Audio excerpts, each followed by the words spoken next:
नमस्कार, बहुत स्वागत है आपका न्यूज़ 29 इंडिया में। मैं हूं आपके साथ कविता पांडे।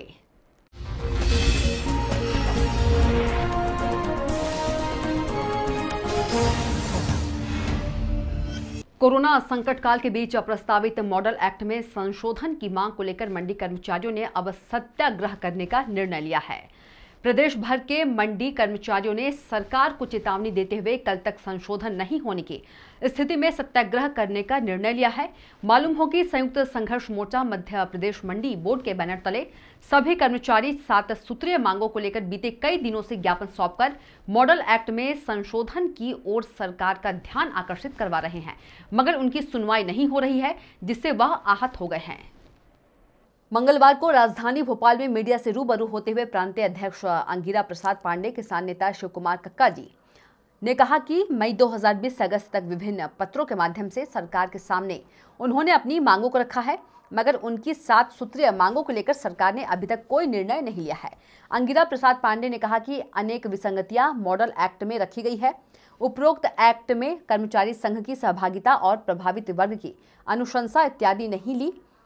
एक तरफ अधिकारी वर्ग द्वारा मॉडल एक्ट को प्रस्तावित किया जाकर शासन को भ्रमित कर मंडी अधिनियम का सत्यानाश किया जा रहा है।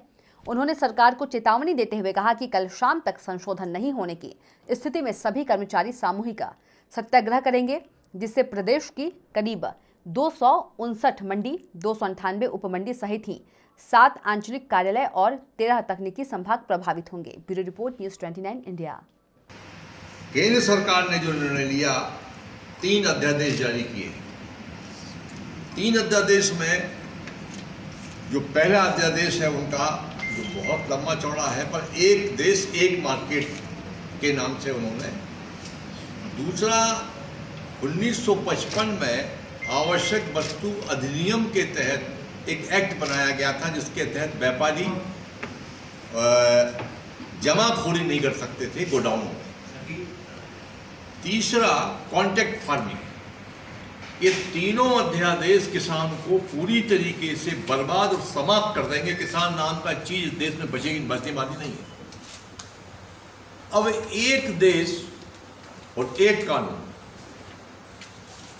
अब बताइए, जो एक्ट आ रहा है उसमें, और अभी इस साल सरकार ने मकई पर समर्थन मूल्य पर खरीदी नहीं की। ये वही स्टेप है कि सरकार की मंशा है कि एमएसपी पर, और सरल भाषा बता रहा हूं ताकि देश के किसान भी जाने, समर्थन मूल्य सरकार तय करती है जो बहुत कम होता है।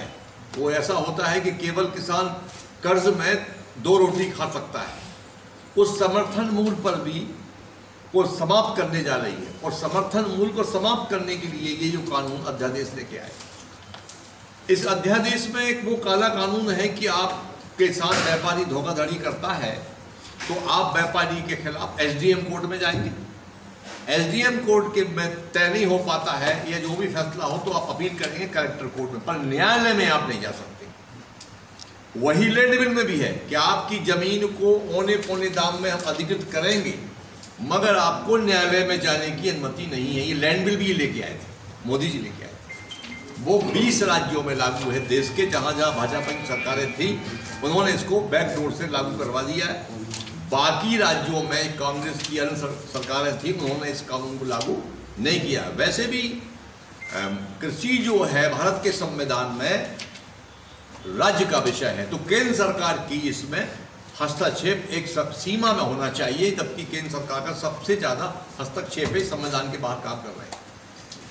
वो कॉन्ट्रैक्ट फार्मिंग भी किसान, गरीब किसान से जमीन लेकर और बड़े बड़े पूंजीपतियों को, उद्योगपतियों को लीज पर देना, और किसान का शोषण होगा उससे। शासन द्वारा जो नया मॉडल एक्ट बनाया जा रहा है, जिसमें 2 सेवाएं की जा रही है, संचालनालय मंडी वितरण बोर्ड और मंडी बोर्ड। इसमें मंडी बोर्ड को सिर्फ 2 ही काम दिया गया है, कार्मिक और विकास कार्य। बाकी डायरेक्टरेट में समस्त कार्य दिया जा रहा है। वो नियमन भी बनाएंगे, मंडी फीस की वसूली भी करेंगे, समस्त कार्य वो करेंगे। इसका हम लोग विरोध कर रहे हैं। हम लोग इसके लागू हो जाने से प्रदेश के मंडी कर्मचारियों को, मंडी बोर्ड कर्मचारियों का वेतन भुगतान नहीं हो पाएगा। जैसे आज की डेट में अभी जो है डी और सी क्लास की मंडियों का वेतन भुगतान नहीं हो पा रहा है।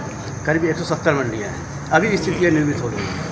क्योंकि मंडी के अंदर जिन्होंने आदेश लिया है कि मंडी के अंदर जो व्यापारी व्यापार करे उसको टैक्स देना पड़ेगा, मंडी के बाहर फ्री कर दिया गया है। तो किसान अगर मंडी के अंदर आता भी है तो व्यापारी नहीं आएंगे, तो किसान व्यापारी जब खरीदारी नहीं करेंगे तो उसके अंदर टैक्स नहीं मिलेगा और मंडियों का कर्मचारी वेतन भुगतान के लाले पड़ जाएंगे। तो आप देखते रहिए न्यूज़ 29 इंडिया, एक देश सारे प्रदेश।